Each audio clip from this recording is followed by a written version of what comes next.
Well, today we are going to have a deep dive into a really exciting area of AI, and it's called agentic AI.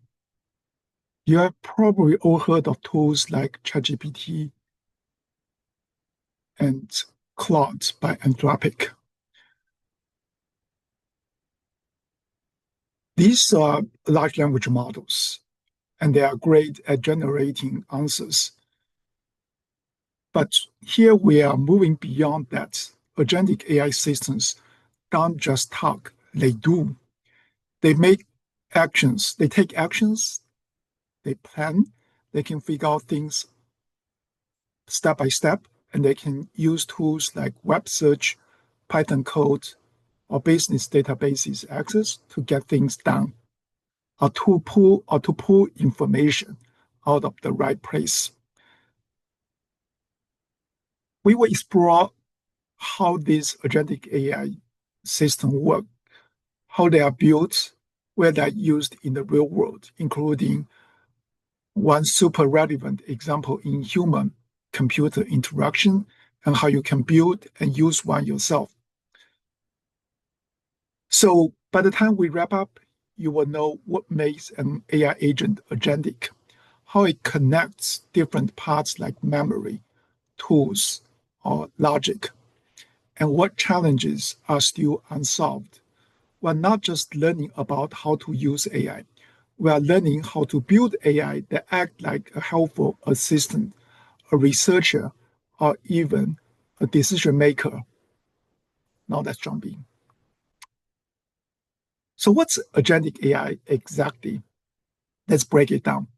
Think about a regular chatbot. You give it a question, it gives you an answer. That's it. It doesn't remember what you asked before, and it can't really take actions outside of generating texts. Agentic AI is totally different. These systems can take a task, even a pretty big or vague one, break it into smaller pieces, make decisions about how to approach it, and then actually do things. They don't just guess, they look things up, run code, call APIs, pull in your calendar, access documents, and so on. So let's say you ask, what's the best phone under $700? A regular large language model might just spit out a few names based on what it learned during training.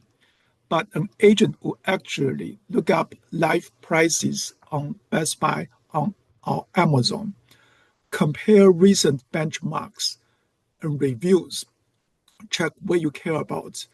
Maybe you like great cameras or long battery life.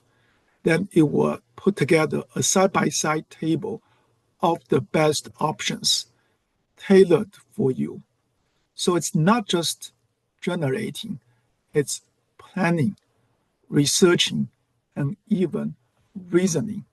It's AI with a goal and a strategy.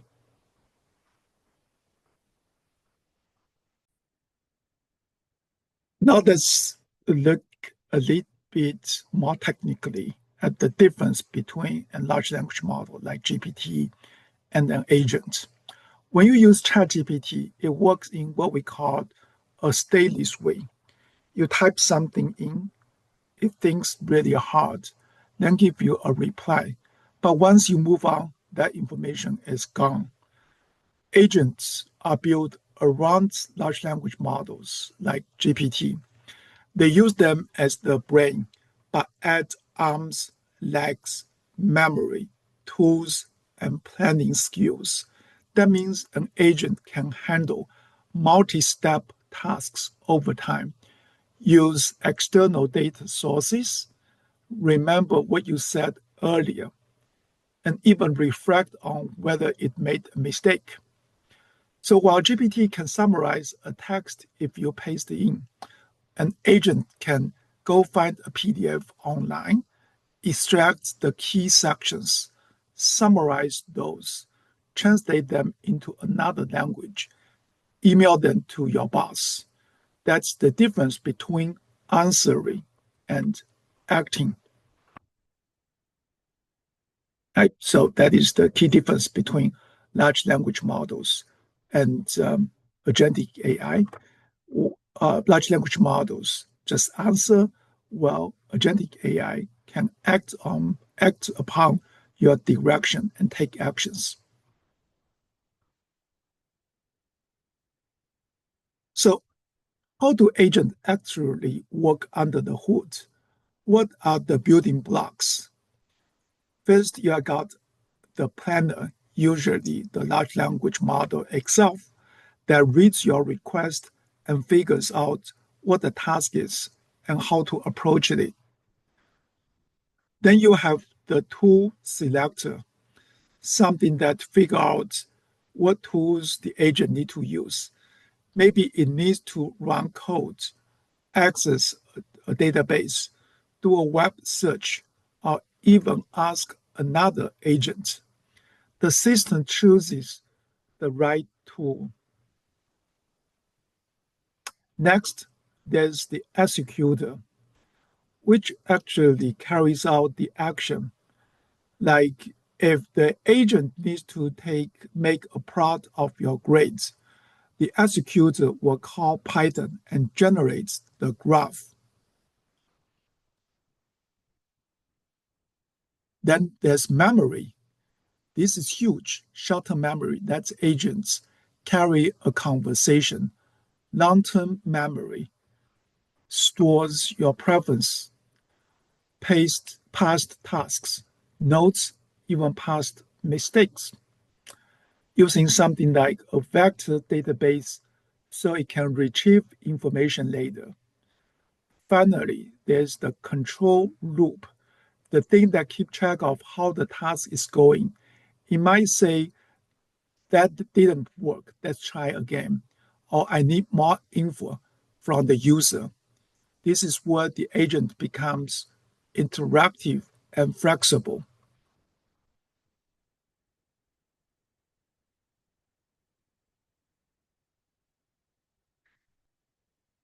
Now let's look at some of the frameworks that make this real. One of the most popular is LangChain. It's a Python library that connects everything: the large language models, tools, memory, workflows. It's like glue for building agents. LangGraph builds on LangChain but adds more structure. It lets you define workflow as graphs, grades where you need branching, or multiple steps that depend on early results. And then OpenAI's Assistants API let you build agents directly with GPT. You give it tools and files, and then does the assistant decide how to use them. React is a tool prompt. It's a pretty cool prompt design that helps large language model reason step by step. It encourages them to write down their thoughts, decide what to do, and then act. AutoGen by Microsoft take this into another level. It lets you build teams of agents, each with a different role. One might be a researcher, another a planner, another a coder. All of these follow the same idea.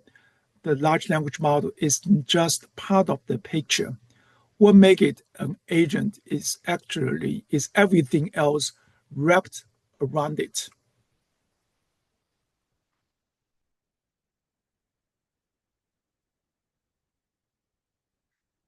Let's walk you through a full example. Say you tell the agent, plan a trip to Japan next fall. Next spring, I want cherry blossoms, festivals, and to keep it affordable. Here's what an agent does. First, it breaks down the task. Destination is Japan, season is spring, preferences are activities like festivals, cherry blossoms, and constraint is budget. It checks when cherry blossom bloom in different cities, usually late March to early April. Then it searches for festivals happening during that time. Next, it pulls in flights and hotel prices. It compares all that and figures out that a certain duration in a certain Japanese city is ideal. Then it puts together a summary and even books things if you want. That's the magic of agentic AI.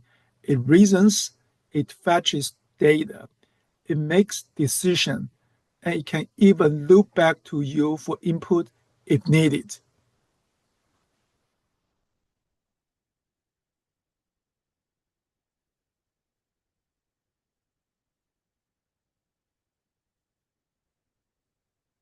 Next, let's talk about how this applies to human computer interaction. Picture a student assistant, a smart AI coach. You say, I have my calculus final next Thursday. I'm way behind. The agent doesn't just say, good luck. It springs into action. It checks your class schedule and syllabus and homework grades. Notice that you have struggled with integration, for example. Then it will make a study plan that fits around your job and pulls questions from past exams and starts quizzing you interactively. And then it can also adjust difficulty as you improve and gives encouraging messages and rewards.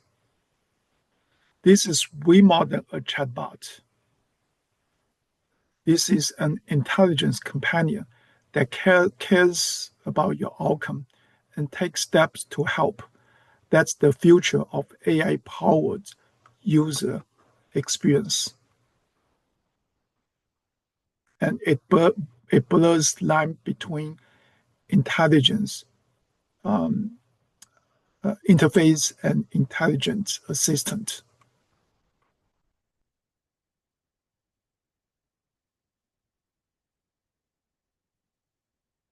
So what's the upsides of a agentic system? First, autonomy. They save you time. You don't have to micromanage each step. Ask once, and they will carry it through. Second, adaptability. Adaptivity. With memory, agent can tailor things for you over time, like a therapist, tutor, or coach who knows your journey. Third, interactivity. Agents work across platforms. They can chat, display charts, use voice, or even send emails. The interface becomes intelligent.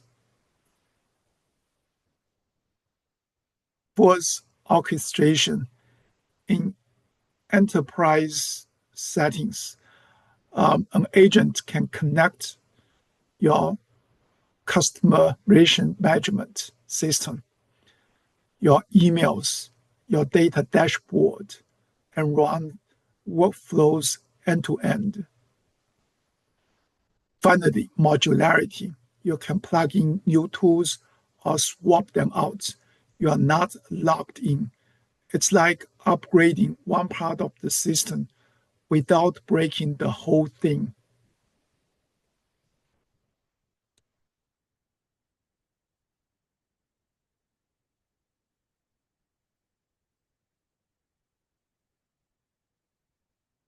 But also need to talk about the risks and limitations. So tool misuse is a big one. If agents aren't carefully sandboxed, they might do things you don't want, like delete files or send emails to the wrong person. Explainability and transparency is another challenge. When agents make decisions, we need to understand why. We need logs, step-by-step traces, and transparency. And latency also matters. If every step calls another API or runs code, things can slow down. Engineering choices like caching, async tools, and rate limiting are crucial.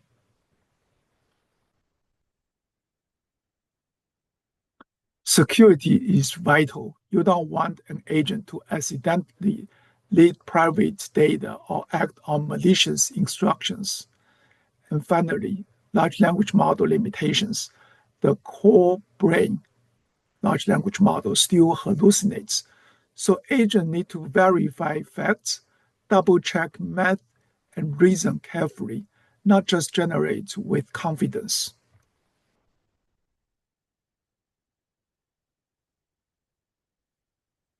Now let's wrap up with some inspiration and brainstorming.